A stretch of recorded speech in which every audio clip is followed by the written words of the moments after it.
अच्छा बच्चों, कैसे हो? तो बच्चों हम 10th क्लास पढ़ रहे थे और 10th क्लास में हम आज एक्सरसाइज पढ़ते हैं 10.2 और एक्सरसाइज 10.2 के बच्चों हमने अब तक 3 क्वेश्चन कंप्लीट कर लिए, यानी 3rd क्वेश्चन तक हम लोग इसको पढ़ चुके हैं। और आज जो क्वेश्चन हम करेंगे बच्चे वो क्वेश्चन नंबर 4th होगा, 5th होगा और 6th होगा। ठीक है, तो बच्चों जो 4th क्वेश्चन हमारे पास दिया है वो हमें गिवन है कि prove that the tangent drawn at the end of a diameter of a circle are parallel. यानी क्वेश्चन हमसे बच्चे कहता है कि जो हमारे पास सर्किल होता है उस सर्किल के जो डायमीटर है, ठीक है बच्चे, ये हमारे पास सर्किल है और इस सर्किल के बच्चे ये डायमीटर है। क्लियर? अब मैंने आप लोगों को ये पहले भी बता दिया था कि डायमीटर क्या होता है, व्हाट इज द डायमीटर। तो मेरे प्यारे बच्चों, डायमीटर एक कोड होती है सर्किल की और उस कोड की जो कंडीशन होती है वो ये होती है कि वो कहाँ से पास होनी चाहिए, वो पास होनी चाहिए बच्चे उसके सेंटर पॉइंट से। The diameter is a greatest code of a circle which is passing through the centre of circle. यानी एक ऐसी कोड होती है हमारे पास जो कहाँ से पास होती है बच्चे, सर्किल के सेंटर से पास होती है, तो वो हमारे पास क्या कहलाती है, डायमीटर कहलाती है। नेक्स्ट चीज अब बच्चे, अब क्वेश्चन हमसे कहता है prove that the tangent drawn at the end of diameter, और इसके जो एंड है ये मान लीजिए पॉइंट था ए और ये पॉइंट मान लीजिए हमारे पास था बी। क्लियर इतनी चीजें, ए बी, यहां से एक टेंजेंट ड्रॉन किया गया है बच्चे, एक टेंजेंट ये है। क्लियर इतनी चीजें, और एक जो दूसरा जो टेंजेंट है मेरे प्यारे बच्चों वो ये है, ये टेंजेंट हमारे पास है एक्स वाई और जो ये टेंजेंट हमारे पास है ये है पी क्यू। क्लियर इतनी चीजें, और हमें जो प्रूव करना है मेरे प्यारे बच्चों, हमें प्रूव करना है कि पी क्यू और एक्स वाई दोनों के दोनों कैसे हैं, आपस में पैरेलल हैं। तो सबसे पहले जो हम बच्चे करते हैं, हम पहले लिखेंगे जो हमें गिवन है वो चीजें और फिर हम इसको प्रूव करेंगे। तो चलो बच्चों सॉल्व करते हैं। Now given, what is given here? Now here given AB is the diameter of circle. First, AB diameter, AB is equal to diameter. Second, हमें दिया है XY and PQ, XY and PQ are tangent. इतनी चीजें बच्चे हमें क्या है, given है, और ये मान लीजिए हमारा O पॉइंट है। अब हमें फाइंड आउट करना है जो, या प्रूव करना है बच्चे, वो हमें प्रूव करना है कि PQ is parallel to XY। देखो बच्चे, जो ये साइन आप लोगों को दिखाई देता है, ये एक्स जो ये साइन हमारे पास है ये पैरेलल का साइन होता है, और ये चीज़ें आप लोग 9th क्लास में पढ़ के आते हो, जो हमारे पास चैप्टर होता है, chapter number 6 line and angle का, उसमें बहुत अच्छे से ये चीज़ें आप लोगों ने सीखी हैं कि पैरेलल हमारे पास कौन सी लाइन होती है और पैरेलल लाइन की कंडीशन क्या होती है। मैं फिर से आज आप लोगों को वो रिवीजन करा देता हूँ एक बार थोड़ा। देखो बच्चे, हमारे पास यदि दो लाइन ये दी है मुझे, एक ये लाइन है और एक ये लाइन है, L1 एंड L2। क्लियर? ये दोनों की दोनों लाइनें पैरेलल हैं, तो मेरे प्यारे बच्चों ये एक ट्रांसवर्जल लाइन है L3। मैं शॉर्ट में आप लोगों को रिवीजन कराता हूँ 9th क्लास का। तो मेरे प्यारे बच्चों, आप मुझे बताएंगे कि जो ये एंगल होगा और ये एंगल होगा, if L1 is parallel to L2, ये गिवन है ये चीज। और मेरे प्यारे बच्चों, अगर ये चीज आप लोगों को गिवन है तो आप लोगों को ये भी पता होगा फिर कि हमारे पास अल्टरनेट एंगल, करस्पॉन्ड एंगल, ये कैसे होते हैं बच्चे, इक्वल होते हैं। कैसे होते हैं? इक्वल होते हैं। तो अल्टरनेट एंगल हमारे पास कौन से होते हैं, जो जेड फिगर बनाते हैं वो अल्टरनेट एंगल होते हैं, जैसे यहाँ से इस तरीके से ये अल्टरनेट एंगल होंगे। तो जो ये एंगल होगा मेरे प्यारे बच्चों, उधर का भी ये एंगल हमारा क्या होगा, अल्टरनेट होगा। अगर हम यहाँ से ऊपर का एंगल लेंगे तो यहाँ से हमारे पास जो अल्टरनेट होगा वो ये एंगल होगा। क्लियर हुई इतनी चीज़ें? अगर हम इधर से इस एंगल को लेंगे तो यहाँ से हमारे पास जो आएगा वो ये एंगल होगा। ये दोनों को दोनों एंगल कैसे होंगे, अल्टरनेट एंगल होंगे। और जो अल्टरनेट एंगल होते हैं बच्चे वो कैसे होते हैं, ऑलवेज इक्वल होते हैं। पहली चीज क्लियर हुई। अब दूसरी कंडीशन हम बात करते हैं यहाँ पे, ठीक है, ये कंडीशन हुई। अब हमारे पास दूसरी कंडीशन आती है बच्चे कि हमें दिया है एंगल और लाइन हमें नहीं दी कि लाइन पैरेलल है या नहीं है। जैसे ये दो लाइन है, ये एक तीसरी लाइन है, L3, ये L1 है और ये लाइन L2 है। लेकिन हमें जो गिवन है वो ये है, ये मान लीजिए एंगल था x और ये था y। चलो इसको मैं नाम नहीं देता थोड़ी देर के लिए, वैसे समझा देता हूँ। ये एंगल नंबर 1 है, ये एंगल नंबर 2 है। हमें जो गिवन है वो ये चीज़ है बच्चे कि angle 1 is equal to angle 2। Angle 1 और 2 कैसे हैं? इक्वल हैं। अगर बच्चे एंगल 1 और 2 इक्वल हैं तो ये दोनों के दोनों एंगल होते कैसे हैं? अल्टरनेट एंगल होते हैं। और जब अल्टरनेट एंगल इक्वल होते हैं तो बच्चे लाइन कैसी होती है? पैरेलल होती है। कैसी होती है? लाइन पैरेलल होती है। इसीलिए मेरे प्यारे बच्चों, अगर ये दोनों एंगल इक्वल हैं और ये कैसे एंगल होंगे? फिर अल्टरनेट एंगल होंगे। इसी वजह से मेरे प्यारे बच्चों जो ये दोनों लाइन होंगी ये कैसी होंगी? पैरेलल होंगी। यहाँ पे जो रूल होते हैं बच्चे ज्योमेट्री के, लाइन एंड एंगल के, कुछ रूल, कुछ क्या हम बात करते हैं, मैं आप लोगों को बताते चलता हूँ वो सारी चीज़ें। बच्चे जो आइडेंटिटी होती हैं, जो रूल्स हमारे होते हैं, वो रूल कहीं कहीं दोनों तरफ से चलते हैं। जैसे अगर लाइन पैरेलल है तो अल्टरनेट एंगल इक्वल होंगे, पहली चीज। If lines are parallel then alternate angles are equal. Second case करते हैं बच्चे इसका, if alternate angles are equal then lines are parallel. दोनों चीजें समझ आई होंगी आप लोगों को। चलो अब हम अपने क्वेश्चंस पे बढ़ते हैं आगे। तो ये चीज आप लोगों को क्लियर होनी चाहिए थी बच्चे। अब देखो यहां से, तो क्वेश्चन हमारे लिए ये है। अब आप लोग बच्चे मुझे बताओगे, मेरे प्यारे बच्चों, आप ही बता सकते हो इस चीज को, क्योंकि मुझे नहीं पता इसका। ये एंगल कितने डिग्री का होगा और ये एंगल कितने डिग्री का होगा? बच्चे बताओ कितना होगा? आप बच्चे जब भी मैं आपसे कहता हूं कि आप मुझे बताइए तो आप बैठे बैठे जवाब दिया करो कि सर ये ऐसे होगा। ठीक है, तो ये एंगल होगा बच्चे 90 डिग्री और ये भी कितना होगा? 90 डिग्री। अब होगा क्यों 90 डिग्री? क्योंकि रेडियस यहां से सेंटर से लेके सरकमफ्रेंस तक की जो डिस्टेंस होती है वो क्या कहलाती है? रेडियस। तो सेंटर से सरकमफ्रेंस तक की डिस्टेंस रेडियस, और रेडियस और टेंजेंट के बीच का एंगल कितने डिग्री का होता है? 90 डिग्री। अब ऐसे ही इधर होगा, लेकिन ये दोनों के दोनों एंगल हैं कैसे? अल्टरनेट, क्योंकि एक ये जेड फिगर बना और जेड पे हमारे पास जो ये ऐसे होते हैं वो एंगल कैसे होते हैं? अल्टरनेट। और जो अल्टरनेट एंगल इक्वल तो लाइन कैसी? पैरेलल। तो इसीलिए मेरे प्यारे बच्चों पी क्यू पैरेलल होगा एक्स वाई के। अब क्वेश्चन को करते हैं तरीके से। Now solve. तो एंगल ओ, अब इस पॉइंट का नाम था ए। चलो इसको मैं यहां से हटा के यहां लिख देता हूं नीचे। ये होगा ए पॉइंट और ये पॉइंट है B. Angle O A Y is equal to 90 degree.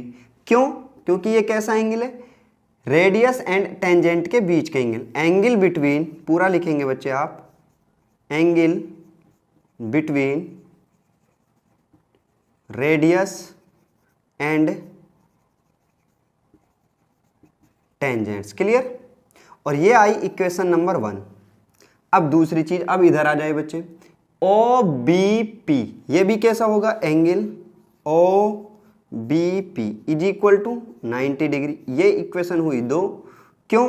क्योंकि angle between radius and tangent, क्योंकि ये टेंजेंट है और यहां से यहां तक की ये डिस्टेंस क्या होगी? रेडियस होगी। इतनी चीज तो आप लोगों को पता है और ये चीज हम अब तक कई बार पढ़ चुके हैं। ठीक है बच्चे, क्योंकि मैंने आप लोगों से कहा था कि जो पिछली चीजें होती हैं वही चीजें सारी की सारी क्या होती है? रिवाइज होती हैं आप लोगों की। तो यहां से इक्वेशन 1 और इक्वेशन सेकंड को अगर मैं कंपेयर करूं, from equation first and second, first और सेकंड से, अब देखो बच्चे इन दोनों इक्वेशंस की राइट हैंड साइड कैसी है? इक्वल है। और बच्चे अगर दो इक्वेशन की एक साइड इक्वल हो जाए तो दूसरी साइड अपने आप इक्वल हो जाती है। ठीक है, तो इसीलिए मेरे प्यारे बच्चों, so that angle O A Y is equal to angle O B P, O B P, ये एंगल इक्वल होंगे इस इक्वेशन से, क्योंकि ये भी 90 ये भी 90, तो 90 की जगह हम ये साइड इक्वल, तो ये दोनों साइडें कैसी होंगी? इक्वल होंगी। इसीलिए मेरे प्यारे बच्चों ये एंगल कैसे होंगे? इक्वल होंगे। बट ये दोनों एंगल कैसे हैं? अल्टरनेट एंगल हैं। तो यहां पे लिखेंगे but angle O A Y is equal to O A Y comma, या एंड भी लिख सकते हो आप, and angle O B P are alternate angle. कैसे हैं बच्चे? अल्टरनेट। देखो बच्चे, अगर राइटिंग आप लोगों को समझ नहीं आ रही हो तो आप तब भी मुझे बता दिया करो, मैं बहुत अच्छे से लिख सकता हूँ इन चीज़ों को, ठीक है। अल्टरनेट एंगल, कैसे एंगल होंगे? Alternate angle. और अगर ये अल्टरनेट एंगल है तो बच्चे लाइन कैसी होंगी? पैरेलल होंगी। क्यों? क्योंकि इक्वल है। Hence P Q parallel X Y. और यही चीज़ बच्चे मुझे क्या करनी थी? प्रूव करनी थी। और ये हमारा क्वेश्चन कंप्लीट हो गया है। इसके बाद बच्चे हम चलते हैं क्वेश्चन नंबर 5 पर, उसको देखते हैं कि उसको किस तरीके से सॉल्व करेंगे। हाँ तो बच्चे क्वेश्चन नंबर 5 हमारे पास है, prove that the perpendicular at the point of contact to the tangent to a circle passing through the centre.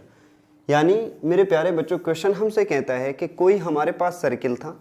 देखो, प्रूव दैट, हमें प्रूव करना है परपेंडिकुलर एट द पॉइंट, यानी ये क्वेश्चन है हमारे पास, ये कोई सर्किल है और इस सर्किल के ऊपर ये कोई टेंजेंट है। Clear?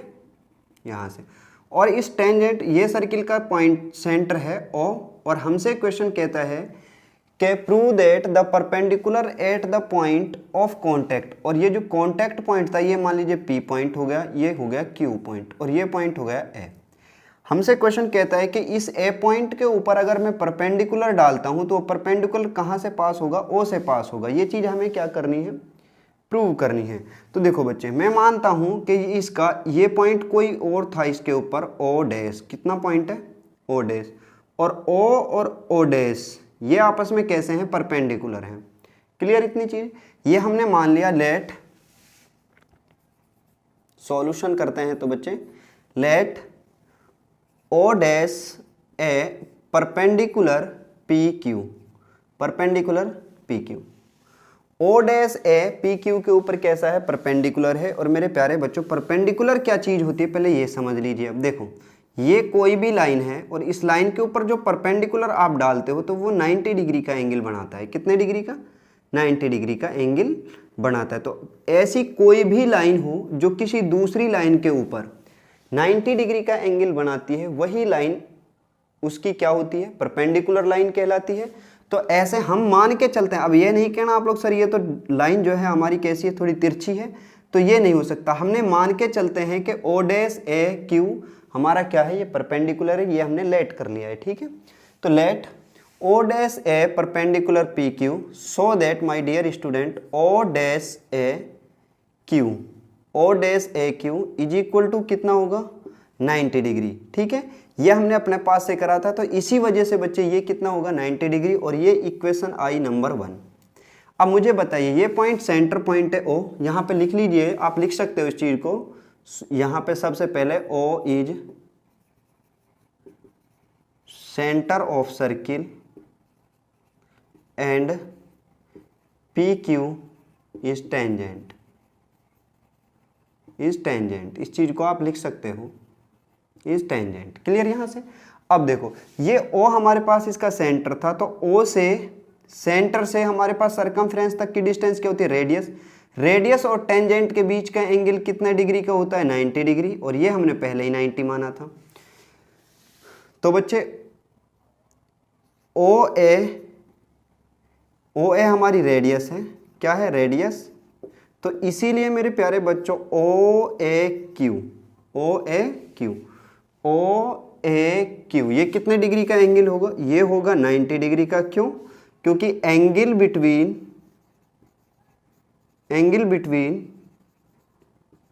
Radius and tangent, radius and tangent, ये पूरा लिख लेंगे आप लोग, ठीक है। रेडियस एंड टेंजेंट, तो रेडियस और टेंजेंट के बीच का एंगल 90 डिग्री का होता है। ये equation I second. From equation first and second, जब आप इक्वेशन फर्स्ट और सेकंड को चेक करोगे तो बच्चे देखो, इनकी राइट हैंड साइड दोनों की कैसी है? इक्वल है। और अगर हमारे पास किसी भी दो इक्वेशंस की एक साइड इक्वल हो तो दूसरी साइड अपने आप क्या हो जाती है? इक्वल हो जाती है। इसीलिए मेरे प्यारे बच्चों, यहाँ से हमारे पास ओ डैश एंगल है, ये एंगल लिख लीजिए, इनका आगे एंगल का साइन लगा लीजिए। Angle O dash A Q 90 degree, angle O A Q 90 degree. तो angle O dash A Q is equal to कितना होगा? Angle O A Q. ये आया हमारे पास कंक्लूजन। बट मेरे प्यारे बच्चों, आप मुझे बताइए क्या ओ ए क्यू और ओ डैश ए क्यू इक्वल है? ये बिल्कुल भी इक्वल नहीं है, ठीक है। तो यहाँ पे लिख लेंगे from first and second angle O dash A Q is equal to O A Q, but angle O dash A Q ये कैसा है? ग्रेटर है। ये इससे देखो बच्चे, यहाँ पे 90 होता है तो ये फालतू का एंगल बनता है, इतना एंगल, तो ये बड़ा है, तो O dash A Q is greater angle O A Q. तो सो दैट मेरे प्यारे बच्चों, ये चीज़ तो हमारी क्या होगी? इम्पॉसिबल होगी। और ये इम्पॉसिबल है तो ये पॉसिबल किस कंडीशन में हो सकती है? ये सिर्फ और सिर्फ एक ही कंडीशन पे पॉसिबल हो सकती है कि ये ओ डैश पॉइंट है हमारा कहाँ चला जाए? ओ के ऊपर चला जाए। और जब ओ डैश ओ के ऊपर चला जाएगा तो मेरे प्यारे बच्चों ये दोनों लाइन क्या कर देंगे? एक दूसरे को कोइंसाइड कर देंगे। कौन साइड लाइन? जैसे ये लाइन है, इसी के ऊपर से एक और लाइन गुजार दें तो ये दोनों लाइन कैसी कहलाएंगे? कोइंसाइड लाइन कहलाएंगे। तो ये हमारे पास क्या कर देंगे? कोइंसाइड। तो इसीलिए मेरे प्यारे बच्चों हमारे पास आया ये, तो हम क्या लिख सकते हैं हम यहाँ पे? हैंस या so that angle O dash A Q is equal to angle O A Q is not possible. ये पॉसिबल कब हो सकता है? It is only possible. तो यहाँ पे लिखेंगे angle O dash A Q is equal to angle O A Q is possible only when O dash and O are same point, और अगर ये सेम पॉइंट होंगे तो बच्चे हमारे पास क्या होंगे? ये कोइंसाइड करेंगे, जब ही तो जाके ये दोनों के दोनों एंगल इक्वल होंगे। और अगर ये दोनों एंगल इक्वल होंगे तो यहाँ पे कितना एंगल बना? 90 डिग्री। और ये ओ डैश की वजह से ये हमारे पास क्या था? ओ डैश ए, ये हमने मान के चले थे परपेंडिकुलर। जब ये यहाँ आ जाएगा तो बताइए ये परपेंडिकुलर कहाँ से पास होगा? अब सेंटर पे चला जाएगा परपेंडिकुलर। तो लिख देंगे hence perpendicular on tangent, hence perpendicular on tangent are passing through centre of circle. देखो बच्चे, जो प्रूव करने के जो क्वेश्चन होते हैं वो थोड़े आप लोगों को हार्ड लगते हैं, और जब भी मैं क्लास में बच्चों को पढ़ाता हूं तो बच्चे अक्सर करके इन चीज़ों को क्या महसूस करते हैं कि ये डिफ़िकल्ट चीज़ें हैं, लेकिन वास्तव में ये डिफ़िकल्ट नहीं होती। इनके करने से पहले आप लोगों के पास इनका आंसर होता है, बस उस चीज़ को हमें लिखना होता है, उस चीज़ की मुझे एक्सप्लेनेशन लिखनी होती है कि इस चीज़ को आखिर हम लिखे किस तरीके से। तो वही चीज़ हमने यहाँ पर लिखा है। यदि आप लोगों को बच्चे समझ नहीं आया है तो आप इसको दोबारा से देखिए, ये क्वेश्चन को, इसको ये एग्जाम में आ भी सकता है क्योंकि एक अच्छा क्वेश्चन है आप लोगों के लिए। और अब हम चलते हैं क्वेश्चन नंबर 6 पर, जो एक अच्छा क्वेश्चन है वो भी आपके लिए। और 6th जैसा क्वेश्चन मैं आप लोगों को करा भी चुका हूँ, फिर भी मैं आप लोगों को 6 क्वेश्चन करा देता हूँ। तो बच्चे क्वेश्चन नंबर 6 हमारे पास है, the length of the tangent from A point A at distance 5 centimetre from the centre of the circle is 4 centimetre. देखो बच्चे, जो इसकी लैंग्वेज है वो बहुत अच्छी है और उसको समझना भी आप लोगों के लिए जरूरी है। देखो किस तरीके से क्वेश्चन ने कहा है, द लेंथ ऑफ टेंजेंट, जो टेंजेंट की लेंथ है वो फ्रॉम ए पॉइंट ए, एक पॉइंट ए से, at distance 5 centimetre from the centre of the circle, और जो पॉइंट है ना ए, वो सर्किल का जो सेंटर है उससे 5 सेंटीमीटर की दूरी पर है, ना कि लेंथ ऑफ टेंजेंट 5 सेंटीमीटर है। Of the circle is 4 centimetre, और उस जो टेंजेंट हमारे पास था उसकी लेंथ कितनी थी? 4 सेंटीमीटर थी। Find the radius of the circle. चलो इसकी फिगर ड्रॉ करते हैं, और ये बहुत ही इजी क्वेश्चन है। देखो इस किस तरीके से सोल्व करेंगे इसको।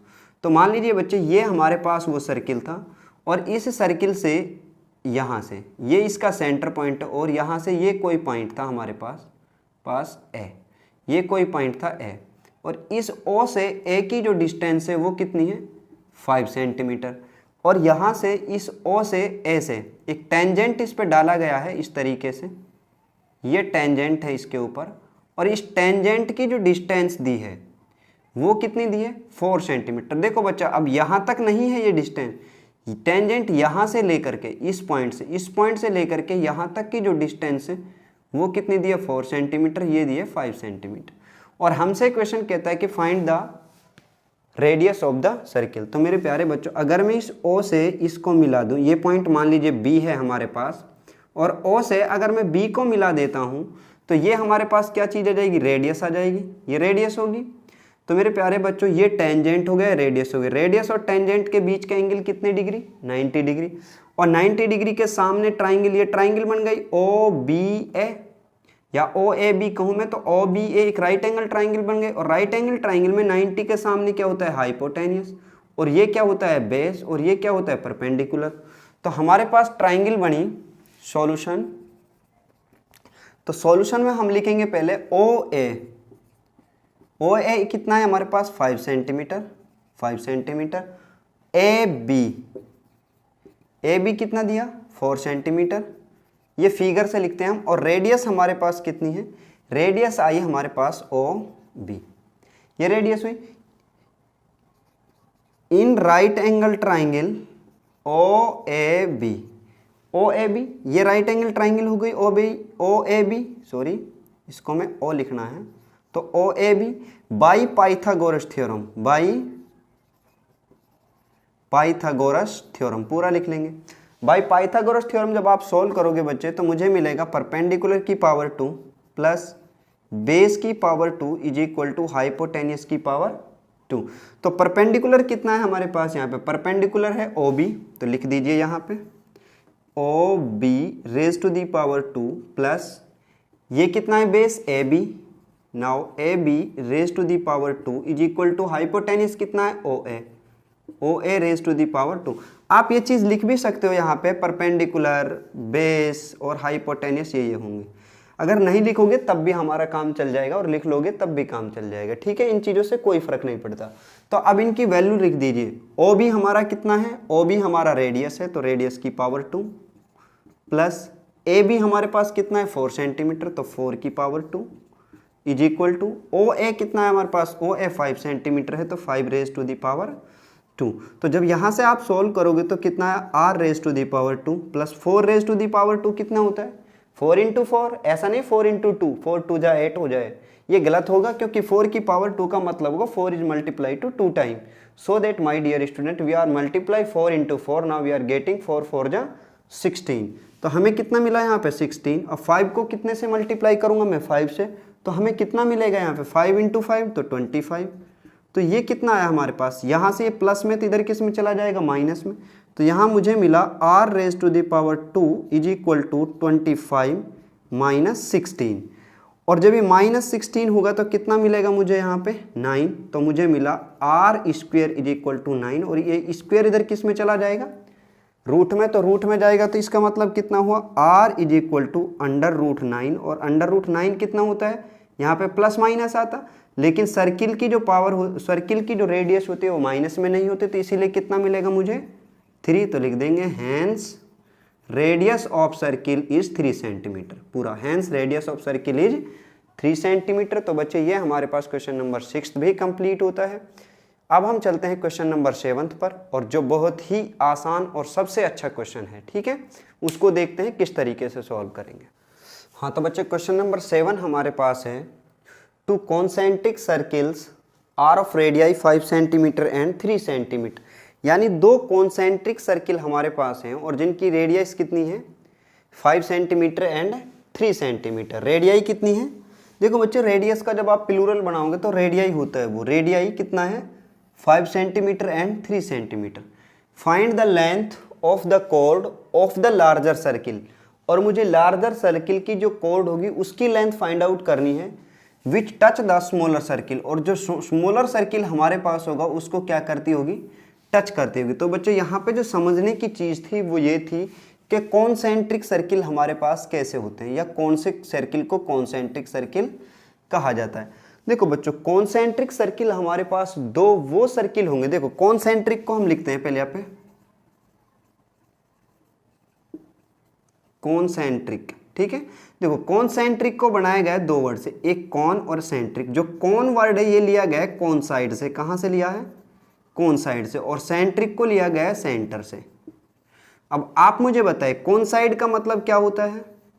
कौन साइड का मतलब होता है हमारे पास जहां दोनों की दोनों चीजें कहां हो, एक ही जगह हो, वो कौन साइड कहलाता है। जैसे अगर ये कोई पॉइंट था ए और इसी के ऊपर एक और पॉइंट है बी, तो ये दोनों के दोनों पॉइंट कैसे कहलाएंगे, कौन साइड कहलाएंगे। जैसे ये लाइन थी L1 और एक दूसरी लाइन है इसी के ऊपर यहां तक, सिर्फ यहां तक L2, तो ये दोनों की दोनों लाइन भी कैसी कहलाएंगे, कौन साइड लाइन कहलाएंगे। क्लियर इतनी चीजें। तो कॉन्सेंट्रिक का मतलब क्या होगा, कौन साइड सेंटर, जिन दोनों का जो सेंटर होगा वो कैसा होगा, कौन साइड कर रहा होगा या सेम सेंटर होगा। जब एक ही जगह होगा तो एक चीज मान के चल देंगे उसको। तो कॉन्सेंट्रिक कैसी चीज हुई, जहां पे सेंटर का जो सर्किल होगा वो कैसा होगा, एक ही होगा। यानी यहाँ पे जो दोनों के दोनों सर्किल होंगे वो इस तरीके से होंगे। एक सर्किल तो होगा हमारे पास ये बड़ा वाला सर्किल, और इसका जो सेंटर होगा वो होगा ये। एक छोटा सर्किल होगा इसी के साथ, वो होगा ये, ठीक है। और इन दोनों का जो सर्किल का जो सेंटर है वो कैसा है, सेम है। लेकिन आगे क्या कहता है इस क्वेश्चन कि बड़े वाले जो सर्किल है उसकी रेडियाई कितनी है, 5 सेंटीमीटर। मान लीजिए वो रेडियाई है 5 सेंटीमीटर, ठीक है, और छोटे की जो रेडियस है वो कितनी है, 3 सेंटीमीटर। क्वेश्चन कहता है find the length of chord. अब कॉर्ड की बात करते हैं, कॉर्ड क्या है। वैसे मैं आप लोगों को बता चुका हूं कॉर्ड क्या होती है। तो कॉर्ड हमारे पास होती है बच्चे जो जो सरकमफ्रेंस हमारे पास होता है सर्किल का, उस सर्किल के सरकमफ्रेंस से सरकमफ्रेंस तक की जो डिस्टेंस होती है वही हमारी क्या कहलाती है, कॉर्ड कहलाती है। जैसे ये सर्किल है, इस सर्किल के ऊपर मैंने यहाँ सरकमफ्रेंस पे एक पॉइंट लिया और यहाँ से इस तरीके से लाइन खींच दी, ये इसकी क्या कहलाएगी, कॉर्ड कहलाएगी। इस पॉइंट से ये एक लाइन खींची, ये इसकी कॉर्ड कहलाएगी।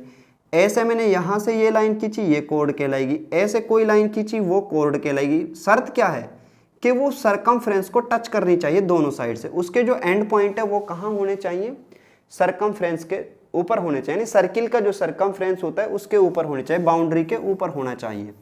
तो ऐसे ही हमसे कहता है of the chord of the larger circle, और लार्जर सर्किल की तो वो क्या होगी, कॉर्ड होगी। With touch the smaller circle, और जो स्मॉलर सर्किल को क्या कर रही होगी, टच कर रही होगी। देखो ये भी लार्जर सर्किल की कॉर्ड है, लेकिन ये क्या स्मॉलर सर्किल को टच करती है, नहीं करती, तो ये नहीं होगी, ठीक है। अब हमने एक और कॉर्ड ड्रॉ किया यहां से इस तरीके से। अब मुझे बताइए आप लोग, क्या ये जो कॉर्ड हमारे पास है ये स्मॉलर सर्किल को टच करती है, बिल्कुल करती है। और इसी की मुझे क्या फाइंड आउट करनी है, लेंथ फाइंड आउट करनी। अब मान लेते हैं ये पॉइंट हुआ ए, ये बी पॉइंट हो गया, ये ओ हो गया, और इस पॉइंट का नाम हो गया सी। क्लियर। अब देखो ओ से सी तक की जो डिस्टेंस होगी, ये डिस्टेंस आई ओ से सी। ओ से जो सी तक की डिस्टेंस होगी ये किसकी रेडियस है, बता सकते हैं आप मुझे कोई। तो ये रेडियस होगी स्मॉलर सर्किल की, और स्मॉलर सर्किल की जो रेडियस है वो कितनी दी है, 3 सेंटीमीटर होगी। क्लियर इतनी चीज। सेम उसी तरीके से मेरे प्यारे बच्चों जो ओ से ए तक की जो डिस्टेंस होगी ये कितनी होगी, फिर ओ से लेके सी तक, यहां से यहां तक की डिस्टेंस क्या कहलाई, रेडियस। और ये रेडियस किसकी होगी, बड़े वाले सर्किल की, तो ये कितनी आई, 5 सेंटीमीटर। और रेडियस और टेंजेंट, देखो अब जो कॉर्ड है बड़े सर्किल की वो छोटे सर्किल की क्या होगी, टेंजेंट होगा। टेंजेंट तो हमारे पास वही होता है जो सर्किल को पास करता है, यानी सॉरी सर्किल से टच करता है जो लाइन। तो ये लाइन यहाँ से टच करती हुई जाती है, तो ये इसका टेंजेंट हुआ। और टेंजेंट और रेडियस के बीच एंगल कितना बनता है, 90 डिग्री। तो मेरे प्यारे बच्चों आप मुझे बता सकते हो कि ये कितना डिग्री का एंगल होगा, 90 डिग्री।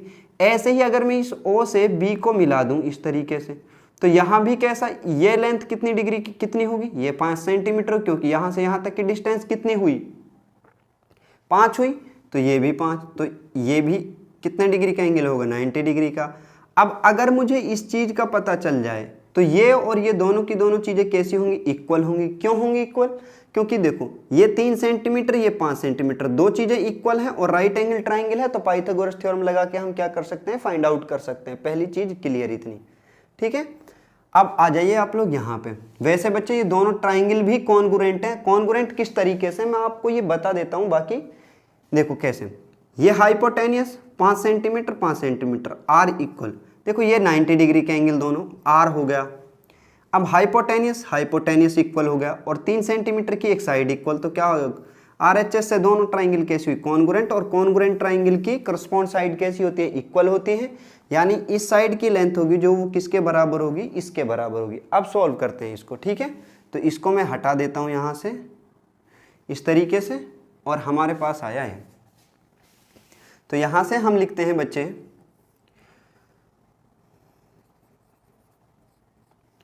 OA, तो R हमारे पास कितना होगा OA, और OA कितना दिया है मुझे 5 सेंटीमीटर, ठीक है। यानी बड़ी वाले सर्किल की रेडियस OA है और वो कितना है 5 सेंटीमीटर, क्लियर।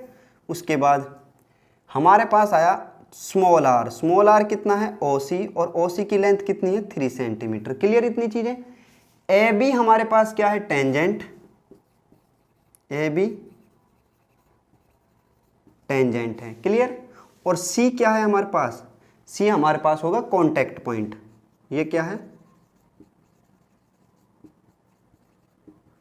Contact point. और हमें जो फाइंड आउट करना है वो क्या करना है, हमें फाइंड आउट करनी है लेंथ ऑफ कोड, और कोड कितनी थी AB, और AB की मुझे फाइंड आउट करनी है लेंथ, ये फाइंड आउट करना है, ये मुझे गिवन था, ये चीज गिवन है और ये फाइंड आउट करना है, ठीक है। अब राइट एंगल ट्राइंगल हो गए हमारे पास, in right angle triangle OAC या OCA, right angle triangle OCA, in right angle triangle OCA, तो by Pythagoras theorem, by Pythagoras theorem, तो कितना होगा बच्चे, पाइथागोरस थ्योरम हमसे कहती है परपेंडिकुलर का square plus base square is equal to hypotenuse की पावर 2। तो जब आप वैल्यू पुट करोगे मेरे प्यारे बच्चों, तो परपेंडिकुलर कितना होगा, ये परपेंडिकुलर होगा 3 सेंटीमीटर, तो यहां से इसको लिखेंगे हम perpendicular is equal to 3 raise to the power 2, plus base कितना होगा AC whole to the power 2 is equal to 90 के सामने हाइपोटेनियस, तो हाइपोटेनियस कितना है 5 रेज टू दी पावर 2। तो यहाँ से हमें मिला AC raise to the power 2, 5 का स्क्वायर 25, और ये 3 का स्क्वायर 9, और ये इधर किस में आ जाएगा माइनस में, क्लियर। क्योंकि ये जाएगा इधर माइनस में, और जब माइनस में आएगा तो ये 9 हो जाएगा, 9 आएगा माइनस में। तो AC इज इक्वल टू कितना आया, AC इज इक्वल टू आया अंडर रूट, क्योंकि स्क्वायर इधर किस में जाएगा अंडर रूट में, और 25 में से 9 गए तो कितना है 16, तो AC इज इक्वल टू कितना मिला मुझे, मिला 4। AC की लेंथ कितनी आई 4 आई। सेम जिस तरीके से आप लोग AC फाइंड आउट करते हैं उसी तरीके से BC भी फाइंड आउट कर सकते हैं हम, एज सेम BC कितनी होगी 4 सेंटीमीटर होगी, BC की लेंथ 4 सेंटीमीटर होगी। क्यों होगी ये चीज पता है ना आप लोगों को, देखो कैसे कि इसको अगर मैं ऐसे मिलाऊंगा तो ये भी 5 सेंटीमीटर और ये 5 सेंटीमीटर, तो इसको जब फाइंड आउट करोगे बाय पाइथागोरस ये भी कितनी आ जाएगी 4 सेंटीमीटर। तो AB की लेंथ कितनी आई फिर, now AB is equal to AC plus में BC, AC प्लस में BC, now 4 plus 4 is equal to कितना होगा 8 centimetre. Hence the length of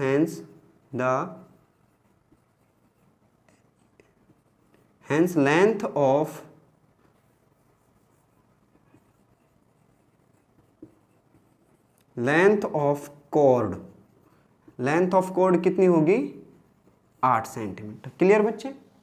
तो लेंथ ऑफ कॉर्ड होगी 8 सेंटीमीटर। ये हमारे पास क्वेश्चन नंबर 7 भी कंप्लीट होता है।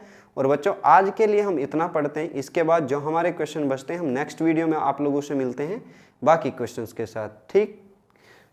तो बच्चे आप चीज़ों को रिवाइज करो, क्वेश्चंस को सॉल्व करते रहिए। मैंने आप लोगों को काफ़ी सारी वीडियो डाल चुका हूं और आप उनको देख सकते हो, और जहां भी आप लोगों को प्रॉब्लम आती है वहां पर आप मुझे बताया करो, और आप मुझे पर्सनली भी बता सकते हो मेरे नंबर पे, ठीक है बच्चे।